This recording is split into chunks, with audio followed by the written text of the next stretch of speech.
Hello and welcome to Chaile time. Joby, how are you? Just before you tell me that, it's already 12 years in this new year. 12 years? 12 days. 12 days. 12 days in the new year. Was too long. It's only 12 days in the new year, but it's hectic.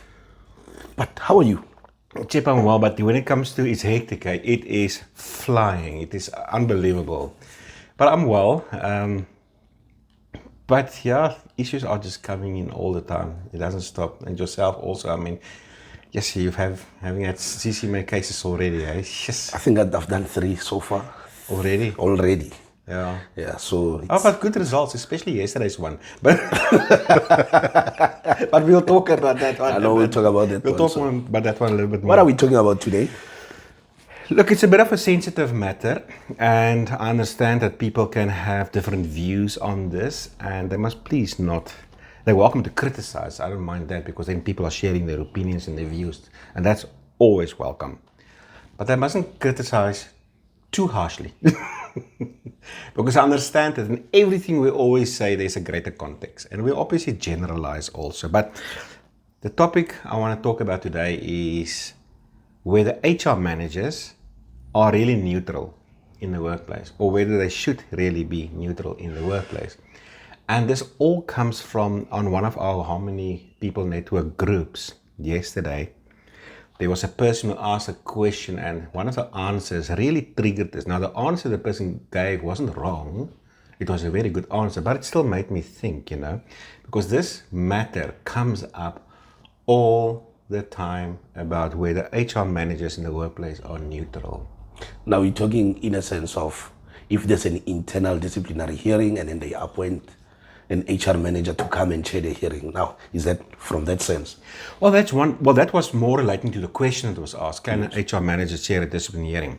But you see things, we've been consultants, and I get this quite a lot, where an HR manager will consult with me and he or she, they are in tears, And I've experienced this also. I mean, I've been an HR director in corporate for a few years, and yes, that weekly meetings with your CEO, it is fire and brimstone, I'm telling you. It's a high pressurized environment, and a lot of HR managers cannot understand why CEOs don't want to listen to them, okay?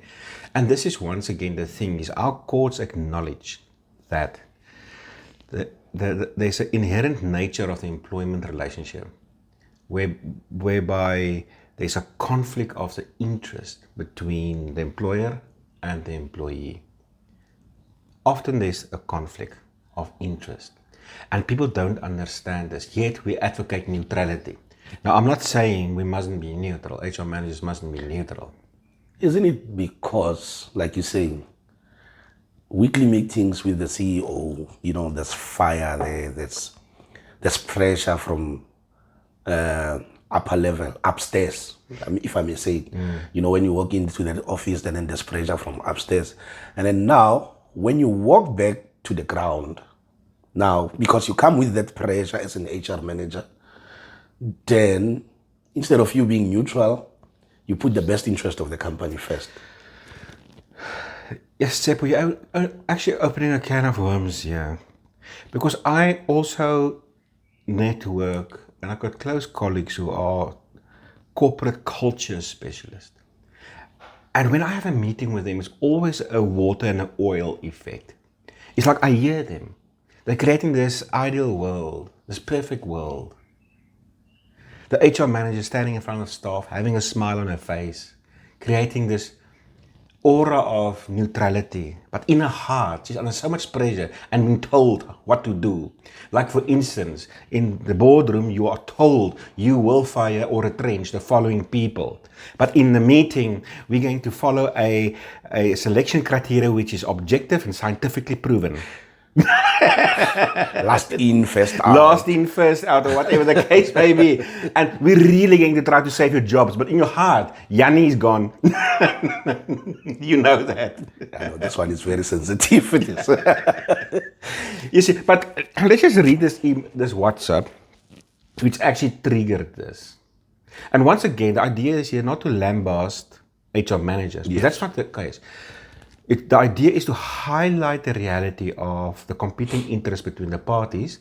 That can also explain to HR managers why they are this conflicted species, if I can call it that way. Yeah. Because at the end of the day, your CEO, and once again, please understand context, but this is my experience, okay? Most CEOs, they care about making money. That's it. Yeah, but that's the name of business. I'm not saying it's wrong. Yeah, it's not wrong. I'm a CEO too. I want to make money. I'm not saying it's wrong. But the difference is this. You can make money in a shrewd way, or you can make money in a proper way by actually doing what the corporation culturist tells you to do, by creating an ecosystem whereby you're looking after the interests of all the parties. Because ultimately, we're also a species whereby we work together, we hunt in a pack. So if you work together, you will ultimately be more successful. But a lot of CEOs don't see this. I mean, yesterday I consulted a massive company. This woman was on maternity leave. She came back and she found herself in another job. The CEO just transferred her. Now her lawyers send a letter saying they're going to sue and all these kind of things. So when I consulted the HR manager, she's like, the company's wrong. The very same HR manager of the very same company. Yeah, but she wasn't involved in this transfer. The CEO just unilaterally did it out of his own. But you see, this is the thing, and this is beautiful from CEOs. If it wasn't for CEOs, capitalists, we wouldn't have seen the nice buildings. Yeah. But the CEO is very short. From A to Z. It's like, I want to make money, you in the way, get out of it. Simple. Yeah. But now the question is, does the CEO want an HR department that's neutral, that's going to give you the law? Or do you want an HR department who is an enabler, that can cover you in you doing whatever you want to do? And this is a question to HR managers. Really. You, as an HR manager, your executive team, do they want you to be an enabler or somebody that's going to champion the flag of fairness, neutrality, and law in the workplace? And please, this is not for judges and commissioners, because they're going to think we are shrewd now, you see. I'm just saying the reality here now, okay? This just got me thinking that now, in my experience, working from retail, everywhere where I worked before, with your guidance, of course. So I will get there and then there's a general manager who is so tough. You know how I survived? I was like, not everyone is Toby Nell. Then I pick up my thick skin, then I walk in. What he's trying to say is, I'm actually a nice person. I may be a devil when it comes to representing like a CCMA, but here in my company, I'm kind. Yeah. So HR managers, not everyone can be Toby Nell. That's the moral of the story. But also a lot of HR managers want to be like that, but they're not allowed to be a company because there's a misperception that every employer wants an HR manager who fights for the staff or neutral, whereby most employers, and HR managers fails to discern this, most employers want somebody that's going to protect the company in their devious tactics. That's what I said earlier. And you said I'm opening a can of worms. But you are, because employers don't want to hear this. And HR managers also, you come out of university and you've got this idea of changing the world and you're going to be neutral and, you're going to create this nice working environment for employees. And by the way, that's probably the correct way. So I'm not saying they're wrong. I'm just saying it's divorced from reality. Most CEOs and employers want to make money. They put up a face of, we're going to invest in corporate culture and social economic development of our community. But it's not about that. It's about scoring points and it's about making money. And it's not wrong. I'm not saying it is wrong. We need to make money. We need active, successful businesses. I'm saying, HR manager, wake up, smell the coffee. This is your environment. And you know what, Chepo? Am I going to say this? We are enablers. Yeah, we are. So company, if you need that HR manager that's going to fight for you, the red team is the way to go. Yeah, yeah. Hold on, not the other red team, this red team. No. We all start with E, by the way. A. This red team that starts with this E, not the other E. But anyway, yeah. But I think that will be a topic for another day. I'll raise it another day. Yeah.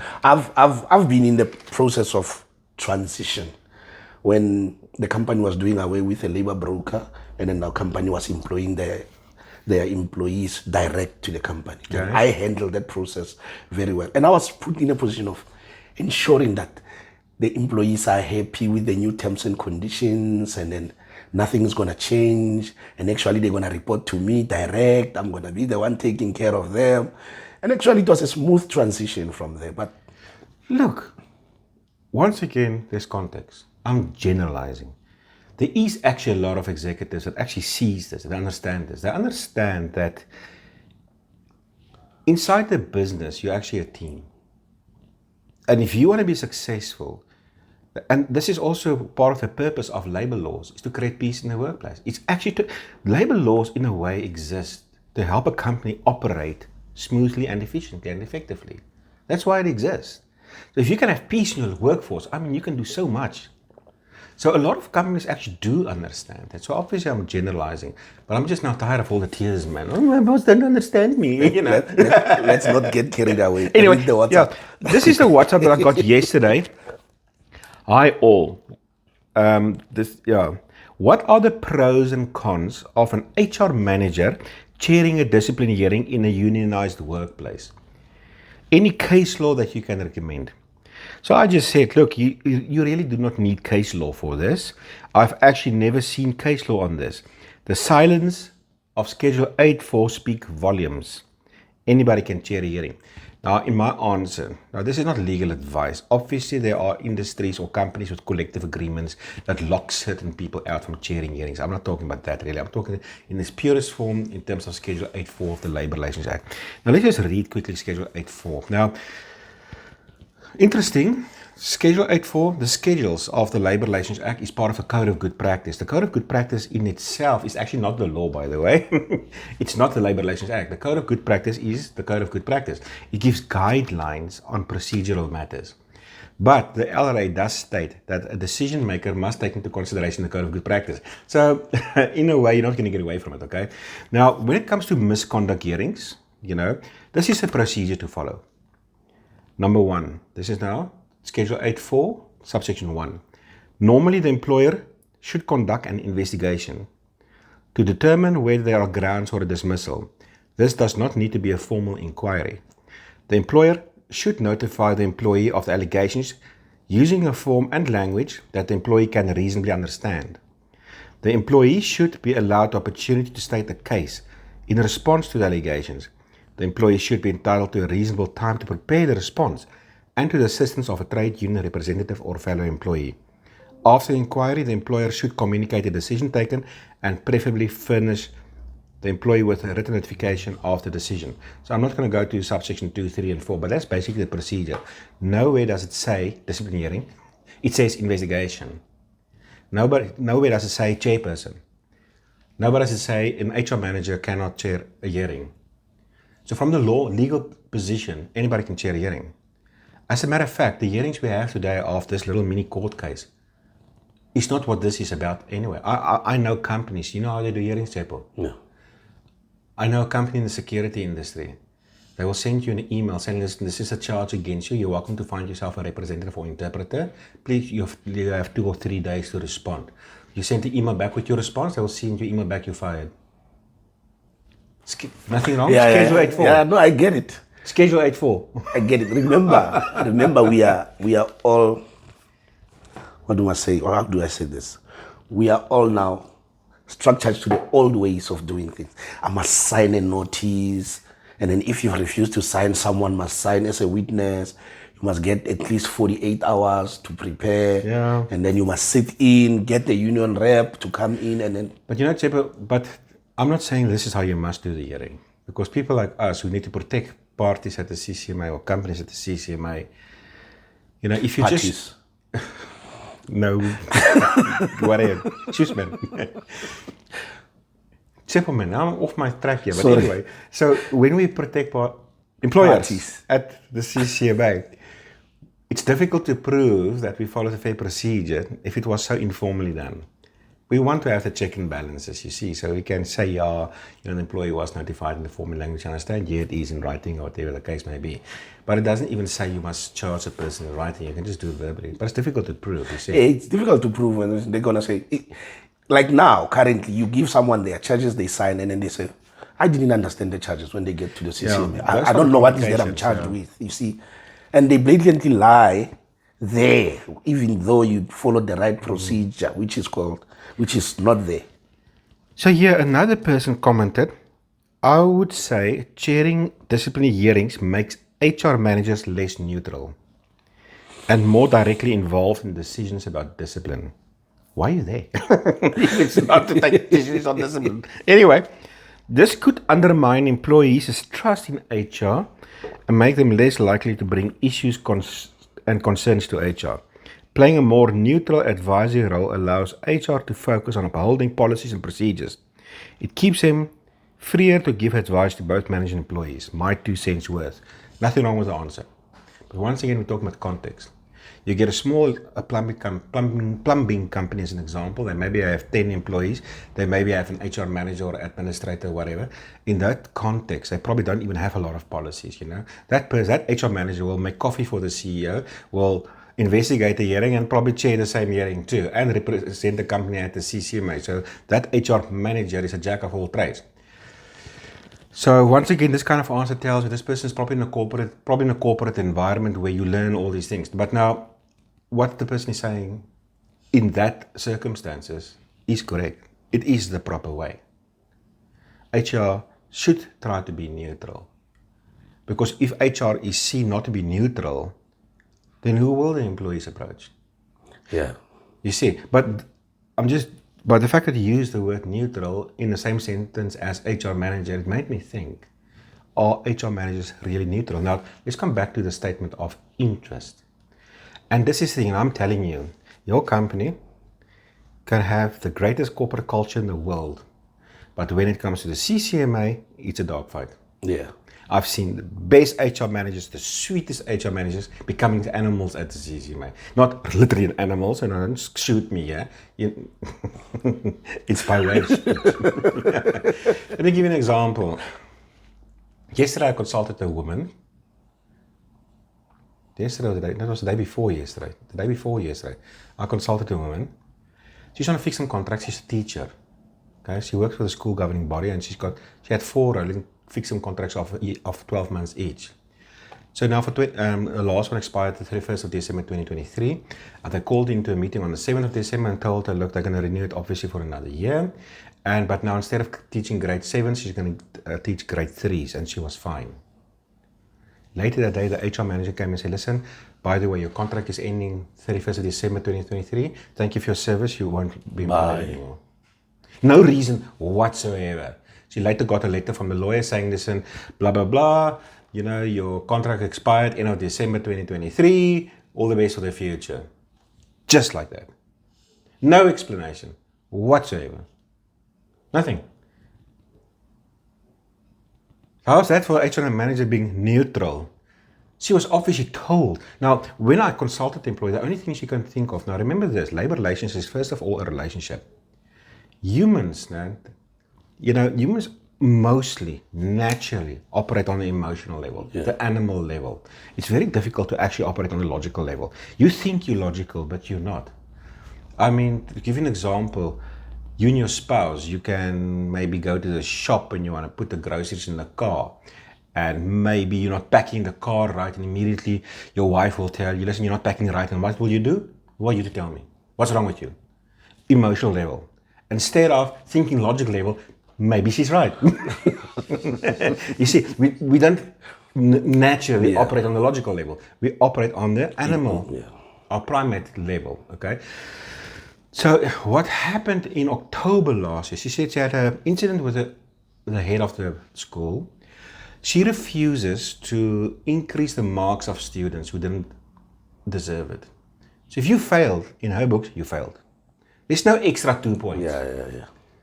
So now I'm thinking, maybe this HOD is now threatened, or, you're not cooperating, or my vision or whatever the case may be. Now it becomes a personal thing without you saying it. And now who's bearing the brunt? The HR manager. Get called in and say, listen, make her disappear. go away. And in the next meeting with the general staff, she decided not to be with us anymore and we wish her all the best. You know how it is. Once again, I don't want to focus on rightness or wrongness. I'm focusing on interest. You will do well if you're an employee, if you enter the employment environment open-minded and knowing that you're about to enter the arena of another party's interest. And this is also a tip. When you go for an interview and to ask you, why do you need a job? Don't say, I need it. Say, you need me. It's about their needs, not you. Not you. Tell them how you're going to smile and not be full of nonsense. Yes. I wanted to use another word. And how you're going to make them wealthy. And how you're going to treat their customers nice. It's about their interests. So, then we have also a good example. I'm busy helping an HR manager. I'm an HR coach, by the way. She's working for a very well-known big corporate company in South Africa. And you know what? She's neutral. She's a champion for the law. She's a great HR manager, okay? She's a champion for the law. She's a champion for what's right. And which results in her always complaining about the non-performance or the non-compliance of the executives. Because frankly, I suppose the executives don't really care. But she can see all these issues brewing in the workplace. And she's trying to resolve it. But she's meeting deaf ears at exec level. She was simply called, when was this? In October last year. She was literally told, listen, you're working too slow. You need to get out of the business. Will you accept a mutual separation agreement? This is in the board meeting, by the way. And she's like, what the hell? And she said, no. She said, okay, then you suspend it. And they literally escorted her out. She's like, what happened now? Now it's apparent that they want to outsource our HR department. And I'm putting one and one together. I'm saying, okay, like, obviously, I know this person. I've been coaching her for more than a year. Yeah. She's neutral. She's fighting for the law, what's right in the workplace. Ultimately, if you follow her advice, the workplace will be better. And you'll probably be more successful as a business. But okay, park that. The company, however, you know, some of the executives, the CEO appointed his friend as another executive. So you get this little political hub inside the executive team. They're obviously trying to protect their own interest. I don't know what they're doing behind the doors. But at the end of the day, you have the interest of the employers. And I can only imagine they want the kind of HR people that will not really champion HR in the workplace. They will be enablers. So if they say retrench, even if it is unfairly done, these people will cover me at the CCMA. Yeah. So that's how I see it. This is probably what they want. They're not ready for a real HR manager. Yeah, boardrooms are other places because now Boardroom is a tough environment. If you're HR, that's why Harmony Network is so bloody successful, because you know the HR manager make coffee, recruit the cleaner, recruit the CEO. She fights the criminal case, the civil case, the labor cases. You know, if you want a Wi-Fi router or a laptop, whatever, who do they ask? They ask the bloody HR manager. Yeah. You know, they need to do everything. Payroll and everything. Payroll and freaking everything. The HR manager, yes, I think it's a great job, but it's a tough job. Yeah, it is. So, but just lastly, for us to end off quickly, you had a case yesterday. Now, this is an example of how enablers operate. Because now, in your case, we're not defending an employee who was unfairly dismissed. Yes. It's one of those cases whereby we recommended in the hearing that the person is not guilty of the charges. The employer, out of their own, chase the guy away. So we know there's zero case. But we must enabler now, ne? Tell what happened? So now we walk in the CCMA, 5 minutes early, the commissioner is sitting there. Commissioner, can we come in? He said, oh, yeah, I'm really waiting for you. We sit there. The employee brings the lawyer. And the lawyer, I only saw the application yesterday morning. So the commissioner asked, did you receive the application? I'm like, no, I don't have a stress with the lawyer sitting in. He can sit in, Can we revert back to conciliation? I'm like, always. But this is now arbitration. Eh? Yes, this is now arbitration. But now the commissioner is like, can we revert back to conciliation and see if we can resolve? What do you want? The employee, and then he said something like 6 months, and the commissioner's like, I'm telling you, there's no way that you're gonna get 6 months. Chances of you getting 6 months, blah, blah, blah, blah, blah. And the commissioner is like, I'm gonna give you 10 minutes just to try and resolve this. I'm like, Commissioner, I have a jurisdiction matter to raise here. Okay, tell us. I'm like, the CCMA doesn't have jurisdiction to arbitrate this matter. Actually, it must go to the Road Freight Bargaining Council.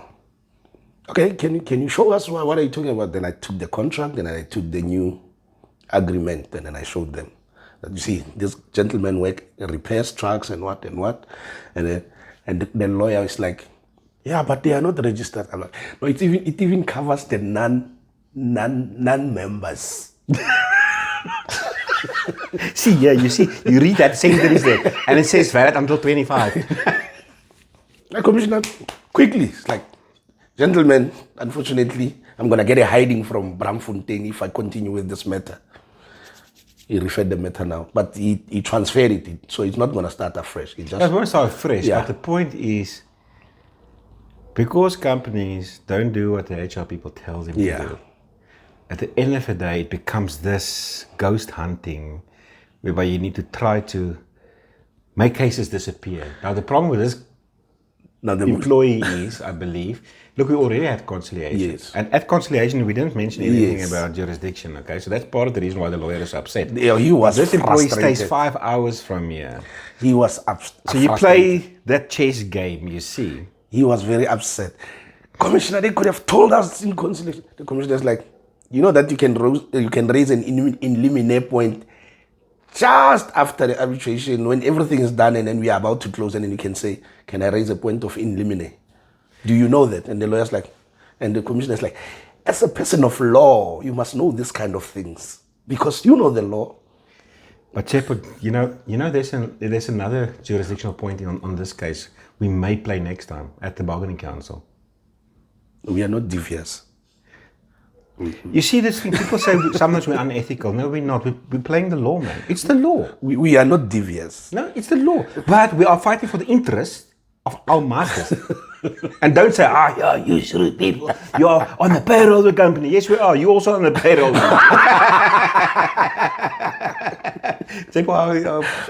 I hope people enjoy this because we say it as it is. Yeah, no, it is like as that. it is. It is like that. We're not breaking the law. Now, let me just talk about this next jurisdictional point. What this company do is, they've got a company in the logistics industry, and then they've got a company that provides the staff. So the staff are on this company's, the contracts are in this company's name. So you're employed by this company, but you provide a service to this company. So in this case, this guy is a mechanic working in the workshop, placed by this company to work in the workshop of this company. And they are in the transport industry. So there was nothing devious there. It is the way it is, okay? But the next jurisdictional point, in terms of section 198A of the Labour Relations Act, it deals with temporary employment services, which was amended in 2015, by the way. It now says that if a labour broker places an employee at a client company for longer than 3 months, and this employee earns below the earnings threshold, currently that earnings threshold is 20,092 Rand a month, okay? Then the client company is deemed to be the employer. You see where I'm going there? Yes, no, I know exactly. So what you can do next time, now, technically speaking, this company is a labour broker. It satisfies the definition. Yes. So what stops you from going next time to say, Mr. Commissioner, before we speak on settlement, this is jurisdiction. You cited the wrong. You cited the wrong person. Even though your contract says us, in terms of section 198A, you're actually working for them. And they must be there. They must be there. You know what will probably happen then? The commissioner's going to go once to get okay, and this time cite both parties. So you and them will appear next time. But you know what? It's another 5 hours he must drive. 10 hours back in. Okay, stop telling people about our chicks. Let them bring us on board. so that we can. Seppo, this is about interest. I'm demonstrating the reality of interest. Yeah, it is. And your HR or IR people having nice faces, there's probably much more behind that smile. And once again, they are facing a lot of pressure also because they have labor they're the middleman between labor and capital. So I don't want to, I didn't try to highlight who's right and who's wrong. But the reality of interest. Every day I go out there, fight in the CCMA and consult in the companies, and it is this thing, interest. Staff wants this, CEO wants this, shareholders wants that. But all spheres of society operate that way. Politicians want this, the religious leaders want this. You know, everybody wants. Anyway, Chaile, that is for this week. Well, the question remains, are HR managers as neutral as we think they are? A bigger question, should they be neutral? Oof. They are paid by their master. Interest. Thanks for watching. Don't forget to like, subscribe. See you next week. It's Chaile time. And if you do need assistance, the details you can find it on this program. Goodbye. Bye.